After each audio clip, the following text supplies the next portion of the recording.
Hi, T.L.T. Carlson here. I've certainly been having a good time going back and marathoning the older X-Men movies from Marvel, back before those characters were back in the hands of Marvel Studios in the days of 20th Century Fox. Today, from 2017, we're taking a look at Logan, the third and final Wolverine solo film, of course starring Hugh Jackman. I'm going to unbox this Steelbook release and I'll share my opinions. Beautiful art on the cover of the Steelbook along with Logan and Laura. That looks great. If you fold these open, it's a panoramic piece of artwork. Very cool. Here we have our 4K disc of the film. Here we have our Blu-ray of the film, which has the movie plus several bonus features. Underneath in here we have one of Laura's claws. She's got one of Logan's dog tags. Logan takes place farther in the future than most of the other X-Men movies. By this time, Logan has become an old man. He's suffering from adamantium poisoning. He's growing older, and he's not quite the mutant he used to be. He has to do a job chauffeuring passengers just to make ends meet. He's also serving as a caretaker to Charles Xavier, who has since become senile and dangerous in his older age, with his mind having been declared a weapon of mass destruction.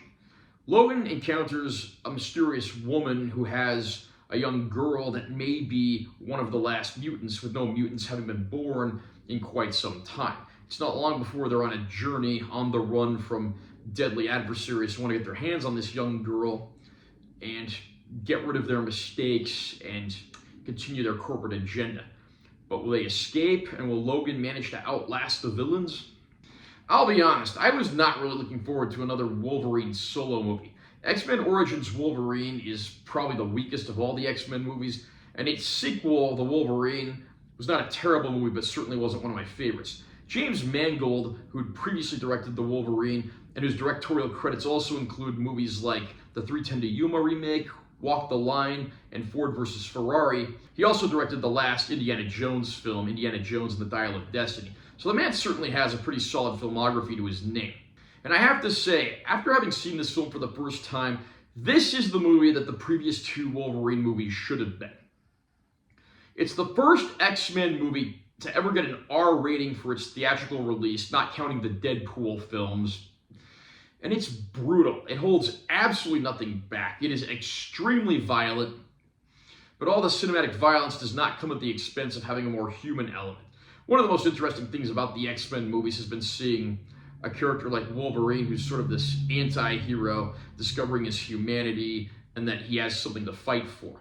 This time around, we're in a much more desolate environment where there are very few mutants remaining, and he finds himself on a quest to help not only Charles Xavier, but this mysterious young girl who may be the last of the mutants. This movie almost has more in common with Westerns than it does a superhero movie, but I actually mean that in the best of ways. This barren, desolate landscape is a far cry from the not-too-distant future we saw in other X-Men movies. You really get a feeling of bleakness and desolation, and throughout, there's just so much stuff thrown at our heroes, and it quickly becomes a very brutal, but at the same time, very interesting and very entertaining film.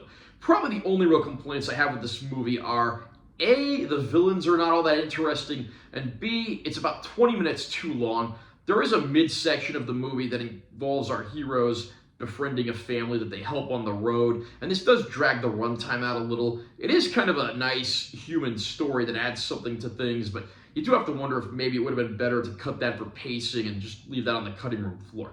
All things considered, though, Logan is an excellent film, certainly different from any other X-Men movie, but I mean that in the best of ways. I'm happy to report that Logan in 4K looks absolutely phenomenal. Again, this is a relatively modern production, shot on all the best cameras. The movie looks absolutely fantastic. These bleak, barren, desolate environments, and of course all of our heroes look absolutely fantastic here. Whether it's a dark scene at night or a bright scene during the day that calls for plenty of whites and colorful environments, it is a great looking disc. The Blu-ray copy that's on here does have some bonus features, mostly of course the standard EPK type stuff, but it is interesting to go back and look and just see what is on this disc and what went into the making of this film. Some releases of the movie include a third disc, which is called Logan Noir, which is a black and white version of the film. I don't know if every release of the film comes with that, so you might want to look into that if that's something that interests you.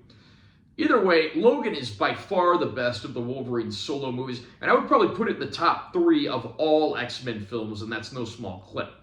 Were you a fan of Logan? Do you think this was Hugh Jackman's best performance as Wolverine? Comment down below and let me know what you think. Also, remember to subscribe to this channel for more content. I'm always posting new videos, and make sure to give this one a like if you found it helpful. I'm T. Carlson. I'll see you next time.